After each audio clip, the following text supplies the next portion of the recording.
Everyone welcome back to my channel. ಇವತ್ತು cold coffee ರೆಸಿಪಿನ share ಮಾಡ್ತಾ ಇದ್ದೇನೆ. ನೀವು ರೆಸ್ಟೋರೆಂಟ್ ಅಲ್ಲಿ ಹೇಗೆ ಕುಡಿತೀರೋ ಅದೇ ಸೇಮ್ ಟೇಸ್ಟನ್ನು ನೀವು ಮನೇಲೇ ಮಾಡೋದು ಹೇಗೆ ಅಂತ ನಾನು ಇವತ್ತು ತೋರಿಸ್ಕೊಡ್ತೀನಿ. ತುಂಬಾ ರುಚಿಕರವಾಗಿರುತ್ತೆ. ನೀವು ಸಹ ಈ ಥರ ಒಂದು ಸಲ ಮಾಡಿ ಟ್ರೈ ಮಾಡಿ ನೋಡಿ. ಬೇಕಾದರೆ ತುಂಬಾ ಚೆನ್ನಾಗಿ ಇರುತ್ತೆ. ರೆಸ್ಟೋರೆಂಟಲ್ಲಿ ಮಾಡಿದ ಥರನೇ ಬರುತ್ತೆ. ಇವಾಗ ಮಾಡೋದು ಹೇಗೆ ಅಂತ ನೋಡೋಣ. ನಾನಿಲ್ಲಿ coffee powder, instant coffee powder ಯಾವುದಿದೆ ನಿಮ್ಮ ಹತ್ರ, ಯಾವ ಬ್ರ್ಯಾಂಡ್ ಆದರೂ ಅಡ್ಡಿಲ್ಲ, ಅದನ್ನು ನೀವು ತೊಗೊಳ್ಳಿ. ನಾನಿಲ್ಲಿ 2-2.5 ಚಮಚ ತೊಗೊಂಡಿದ್ದೀನಿ.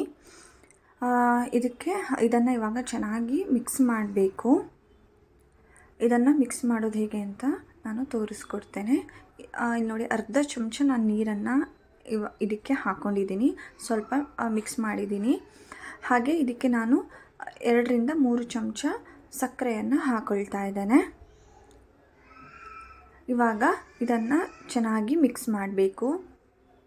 ನೀರು ಜಾಸ್ತಿ ಹಾಕಿ ಮಿಕ್ಸ್ ಮಾಡಬಾರ್ದು. ಇದನ್ನು ಈ ರೀತಿ ಅರ್ಧ ಚಮಚ ಸ್ವಲ್ಪ ನೀರನ್ನು ಯೂಸ್ ಮಾಡಿಕೊಂಡು ನಾವು ಇದನ್ನು ಚೆನ್ನಾಗಿ ಮಿಕ್ಸ್ ಮಾಡಬೇಕಾಗತ್ತೆ. ಹಾಗೆ ನೀವೇನಾದರೂ ಮಿಕ್ಸಿ ಜಾರಲ್ಲಿ ಏನಾದರೂ ಮಾಡ್ತೀನಿ ಅಂದರೆ ಇದು ಆಗೋದಿಲ್ಲ.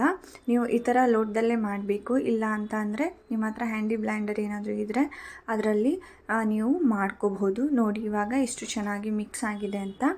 ಇವಾಗ ಇದಕ್ಕೆ ನಾನು ಮತ್ತೆ ಅರ್ಧ ಸ್ಪೂನ್ ನೀರನ್ನು ಹಾಕ್ಕೊಳ್ತಾ ಇದ್ದೇನೆ. ಇದನ್ನು ಚೆನ್ನಾಗಿ ಮಿಕ್ಸ್ ಮಾಡಬೇಕು. ಎಷ್ಟು ಚೆನ್ನಾಗಿ ಮಿಕ್ಸ್ ಮಾಡಬೇಕಂದ್ರೆ ಇದನ್ನು ನಾನು ಒಂದು 10-15 ನಿಮಿಷ ಇದನ್ನು ಮಿಕ್ಸ್ ಮಾಡಿದ್ದೀನಿ. ಈ ಥರ ಸ್ವಲ್ಪ ನೀರನ್ನೇ ಹಾಕ್ಕೊಂಡು ನೀವು ಈ ರೀತಿ ಮಾಡಬೇಕಾಗತ್ತೆ.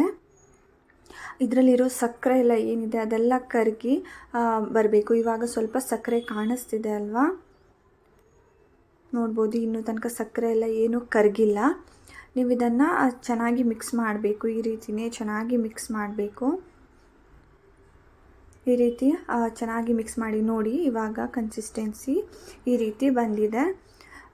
ಅಂದರೆ ಸಕ್ಕರೆ ಎಲ್ಲ ಇನ್ನೂ ಕರಗಿಲ್ಲ, ಇದಿನ್ನೂ ತರಿಯಾಗಿ ಏನೇ ಇದೆ. ಇವಾಗ ಮತ್ತೆ ನಾನು ಅರ್ಧ ಸ್ಪೂನ್ ನೀರನ್ನು ಹಾಕ್ಕೊಂಡು ಇದನ್ನು ಚೆನ್ನಾಗಿ ಮಿಕ್ಸ್ ಮಾಡ್ತಾ ಇದ್ದೇನೆ. ನಾನು ಇದನ್ನು ಒಂದು 10-15 ನಿಮಿಷನಾದರೂ ಮಿಕ್ಸ್ ಮಾಡಿದ್ದೀನಿ. 15 ನಿಮಿಷ ಆದಮೇಲೆ ಇದು ಈ ರೀತಿ ಬರೋದಕ್ಕೆ ಸ್ಟಾರ್ಟ್ ಆಗಿದೆ. ಇವಾಗ ನಾನು ನಿಮಗೆ ಇದನ್ನು ತೋರಿಸ್ತೀನಿ ನೋಡಿ. ಇವಾಗ ಇದು ಈ ರೀತಿ ಸಾಫ್ಟಾಗಿ ಈ ರೀತಿ ಚೆನ್ನಾಗಿ ರೆಡಿಯಾಗಿದೆ. ಇದು ಈ ರೀತಿಯೇ ರೆಡಿಯಾಗೋ ತನಕನೂ ನೀವು ಮಾಡಲೇಬೇಕು. ಇವಾಗ ನಾನು ಸರ್ವ್ ಮಾಡೋದನ್ನು ಒಂದು ಗ್ಲಾಸಿಗೆ ಐಸ್ ಕ್ಯೂಬ್ಸ್ನ ಹಾಕ್ಕೊಂಡಿದ್ದೀನಿ. ಹಾಗೆ ಇದನ್ನು ಹಾಲು ಬಿಸಿ ಮಾಡಿದಂತಹ ಹಾಲಿದು. ಇದನ್ನು ನಾನು ಬಿಸಿ ಮಾಡಿ ಫ್ರಿಜ್ಜಲ್ಲಿ ಇಟ್ಕೊಂಡು ತಣ್ಣಗೆ ಮಾಡ್ಕೊಂಡಿದ್ದೀನಿ. ಹಾಗೆ ಇವಾಗ ರೆಸ್ಟೋರೆಂಟ್ ಸ್ಟೈಲಲ್ಲೇ ಸ್ಮೆಲ್ಲೆಲ್ಲ ಬರಬೇಕು ಅಂದರೆ ನಾವು ಇದಕ್ಕೆ ಸ್ವಲ್ಪ ವೆನಿಲಾ ಎಸೆನ್ಸನ್ನು ಹಾಕಬೇಕು. ಆವಾಗ ನಿಮಗೆ ಸೇಮ್ ಟು ಸೇಮ್ ರೆಸ್ಟೋರೆಂಟ್ ಸ್ಟೈಲಲ್ಲಿ ಹೇಗೆ ಕೊಡ್ತಾರೆ ಅದೇ ರೀತಿ ಸ್ಮೆಲ್ಲೆಲ್ಲ ಬರುತ್ತೆ. ಇವಾಗ ನಾನು ಇದಕ್ಕೆ ನಾವು ರೆಡಿ ಮಾಡಿ ಇಟ್ಕೊಂಡಂತಹ ಕಾಫಿ ಪೇಸ್ಟ್ ಏನಿದೆ ಅದನ್ನು ಹಾಕ್ಕೊಳ್ತಾ ಇದ್ದೇನೆ. ನೋಡಿ, ನಾನಿಲ್ಲಿ 2 ಚಮಚವಷ್ಟು ಆಗುವಷ್ಟು ಹಾಕ್ಕೊಂಡಿದ್ದೀನಿ. ನಿಮಗೇನಾದರೂ ಸ್ವಲ್ಪ ಸಕ್ಕರೆ ಎಲ್ಲ ಕಮ್ಮಿ ಅಂತ ಅನಿಸಿದ್ರೆ ಈ ಟೈಮಲ್ಲಿ ಸಕ್ಕರೆನ ಪುಡಿ ಮಾಡಿಬಿಟ್ಟು ನೀವು ಹಾಕ್ಕೊಂಡು ಮಿಕ್ಸ್ ಮಾಡಬಹುದು. ಬಟ್ ಇಲ್ಲೆಲ್ಲ ಸರಿಯಾಗಿದೆ, ಸಕ್ಕರೆ ಎಲ್ಲ ಸರಿಯಾಗಿದೆ. ನಾನು ಇದನ್ನು ಒಂದು ಸಲ ಮಿಕ್ಸ್ ಮಾಡ್ಕೊಳ್ತಾ ಇದ್ದೇನೆ. ನಾನು ಸ್ಟ್ರಾಯಿಂದ ಇದನ್ನು ಸ್ವಲ್ಪ ಮಿಕ್ಸ್ ಮಾಡ್ಕೊಂಡಿದ್ದೀನಿ.